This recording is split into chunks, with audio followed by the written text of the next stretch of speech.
নমস্কার বন্ধুরা, আজকে আমি বানাবো আলু দিয়ে রুই মাছের ঝোল। এই জন্য আলুটাকে প্রথমে আমি ছিলে নিয়ে তারপর কেটে নেব। এভাবে ছিলে নিচ্ছি।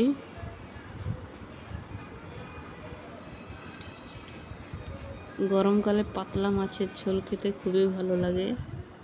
এই সময় রিচ রান্না খেতে অতটা পছন্দ হয় না, তাই মনে হয় যেন পাতলা মাছের ঝোলই খাবো। এভাবে আমি আলুটাকে লম্বা লম্বা করে কেটে নিচ্ছি। 6 টুকরো করে কেটে নিয়েছি আলুটাকে।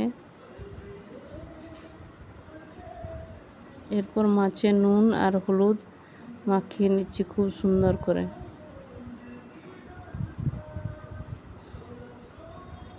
মাছে নুন আর হলুদ মাখিয়ে নিয়েছি।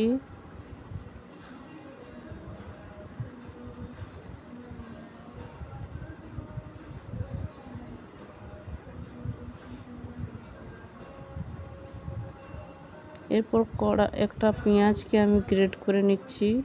পেঁয়াজটা মিক্সিতে বেটে নিলেও হতো, কিন্তু আমি গ্রেটারের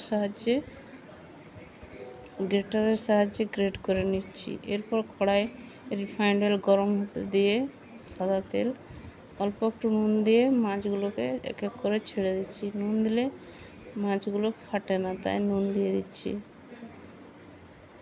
আপনারা যখন মাছ ভাজবেন তখন প্রথমে গরম তেলের মধ্যে অল্প একটু নুন ফেলে দেবেন, তাহলে মাছ আর ফাটবে না।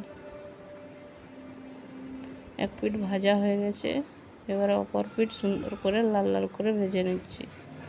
মাছ ভালো করে না ভাজা হলে মাছ খেতে টেস্টি হয় না, মাছের ভিতর যদি কাঁচা থাকে। মাছটা খুবই সুন্দর লাল লাল করে ভাজা হয়ে গেছে। এরপর আমি ওই তেলের মধ্যে আলুগুলোকেও সুন্দর করে ভেজে নেব। আলুগুলো সোনালি রং ধরে নিয়েছে, মানে ভাজা ভাজা হয়ে গেছে। আলুটা 5 মিনিট ধরে ভেজে নিয়েছি। মিডিয়াম আঁচে রান্নাটা করতে হবে। এরপর যে পেঁয়াজটা বেটেছিলাম সে পেঁয়াজটা দিয়ে দিলাম। পেঁয়াজটা ভাজা হয়ে যেতে এরপর আমি কাঁচা লঙ্কা, জিরে, আদা, রসুন বেটেছিলাম সেটা দিয়ে দিলাম। আজকে আমি কাঁচা লঙ্কায় রান্না করছি, নইলে শুকনো লঙ্কা রান্নাও খেতে খুব ভালো লাগে। তবে এই গরমে কাঁচা লঙ্কা রান্না খাওয়াই ভালো। যাদের পেটের সমস্যা, গ্যাসের সমস্যা, তাদের কাঁচা লঙ্কা রান্না খাওয়া খুবই ভালো। এরপর আমি হলুদ গুঁড়ো 1 চামচ, শুকনো লঙ্কার গুঁড়ো 1 চামচ দিয়ে দিচ্ছি।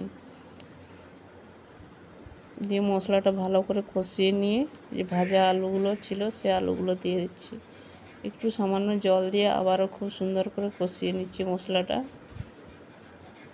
তারপর যে ভাজা আলুগুলো ছিল সে আলুগুলো দিয়ে দিচ্ছি, কারণ আলু সেদ্ধ হতে অনেকক্ষণ সময় লাগে, মাছগুলো ভাজতে ভাজতে সেদ্ধ হয়ে যায়। এরপর আমি পরিমাণ মতো জল দিয়ে এবার আমি নুন দিয়ে দিচ্ছি। তারপর ঝোলটা ফুটে উঠলে মাছগুলো ছেড়ে দিচ্ছি।